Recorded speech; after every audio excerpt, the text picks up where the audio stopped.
Buenas tardes, mi nombre es Haider Ruiz Vidal, estudiante del curso de Cultura Política de la UNAM. Nos encontramos aquí en la casa del señor Manuel Sánchez.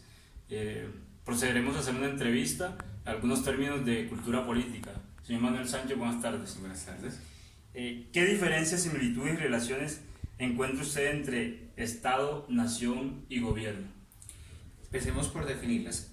Estado es la organización política y social que tiene un país. El gobierno ya son los mandatarios o las personas que suben al poder y hacen parte de ese Estado. Y nación ya es la conformación tanto del gobierno como del Estado. Entonces la nación es lo que define como tal un país, lo que lo hace propio, lo que lo hace autónomo. Entonces eso es como al mismo tiempo las definiciones hacen la similitud porque es lo que define un país. Esa sería una de las primeras similitudes. La diferencia pues es que cada uno de los términos corresponde a un, por así decirlo, a un contexto distinto, a una posibilidad distinta. Sí, señor. Bueno, ahora, ¿qué diferencias, similitudes o relaciones encuentra usted entre participación política y el término democracia?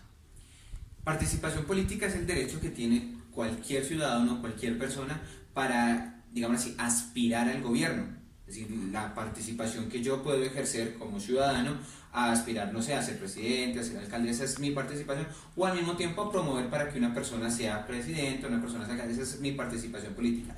La democracia es un sistema político que, por el contrario, se centra más es como en el hecho del derecho que yo tengo como ciudadano para ejercer esa política. Es decir, el hecho de poder votar, el hecho de poder mirar pues qué candidatos son los indicados. La democracia es el derecho que tiene el pueblo sobre el gobierno. Muy bien. ¿Cómo define usted la política y cuál es la diferencia entre la política y lo político? Empecemos por política. Política es el conglomerado, es decir, política es la ciencia que estudia el arte de gobernar. Partiendo de eso, pues ya es como empieza a mirar los diferentes fenómenos, las formas de Estado, las diferentes formas de gobierno que se empiezan a dar en una nación o en un país. Lo político, como la palabra indica, hace referencia también a esa política. Es decir, lo político es la definición que se le da a todo el accionar de la política. Es decir, que un candidato se enmarque en unas elecciones, que se pueda votar, todo hace eso de carácter político y hace parte de la política. Sí, señor. ¿Qué elementos involucra el ser ciudadano y cómo definirías los derechos y deberes del ciudadano?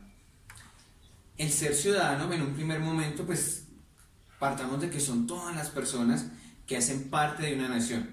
Entonces, ¿qué hace ser ciudadano una persona? En un primer momento, pues que hace parte de esa nación. En un segundo momento, que la persona o que el ciudadano tiene el derecho a participar de la política. Y yo diría que más que un derecho es un deber de participar en la política. ¿Cómo? Pues conociendo a los mandatarios, al mismo tiempo ejerciendo su derecho al voto, informándose sobre los diferentes, digámoslo así, sobre las diferentes estancias de gobierno, o sea, las diferentes políticas de gobierno que se empiezan a establecer.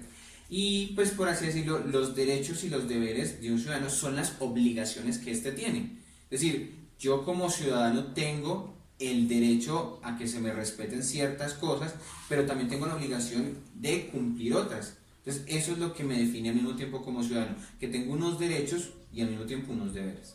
Sí, señor. ¿Qué elementos cree usted que componen la cultura política? El elemento que compone la cultura política, yo en un primer momento diría que son los valores. Es decir, si un ciudadano o una persona de la nación no tiene valores, no puede tener esa cultura política. Por eso es que vemos tantos problemas. Otro elemento que hace parte de la cultura política es el derecho al voto. Es decir, yo como ciudadano tengo ese derecho, pero como lo decía anteriormente, acompañado de los valores que me van a hacer a mí autónomo, que me van a hacer a mí consciente del derecho que tengo al mismo tiempo.